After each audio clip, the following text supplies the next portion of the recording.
এ দিদি, এই সোনপাপড়ি কৌটোটার নাম সোনপাপড়ি খেয়েছিলাম। হ্যাঁ, তো এই সোনপাপড়ির কৌটোটাই সেই সোনপাপড়ির কৌটো। তো চল আজকে তোকে এটা দিয়ে কিছু একটা বানিয়ে দিই। এটা দিয়ে আবার কি বানাবি? এটা তো ফেলে দেওয়ার জিনিস।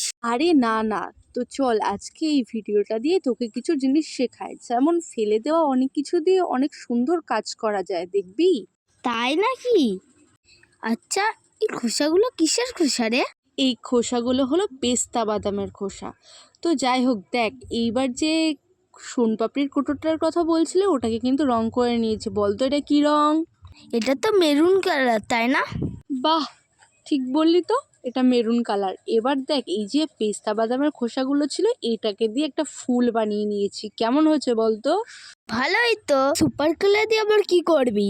দেখ সুপার ক্লেতে এই যে হলুদ ক্লেটা দেখছিস, এটা দিয়ে ওই পদ্ম ফুলের মাঝখানে যে অংশটা থাকে সেটাই বানাবো। দেখ তো এবার কেমন লাগছে। এবার দেখ সবুজ কালারের যে ক্লেটা আছে এটাকে গোল করে আর কি বেলে নেব, রুটি বেলে যেরকমভাবে সেরকমভাবে, তারপর পদ্ম পাতার মতো। কিরে, হয়েছে পদ্ম পাতা? হয়েছে, কিন্তু কালারটা একটু ডিপ হতো না? হ্যাঁ, দেখছি তোর কালার নিয়ে সচেতনতা একটু বেশিই বেড়েছে।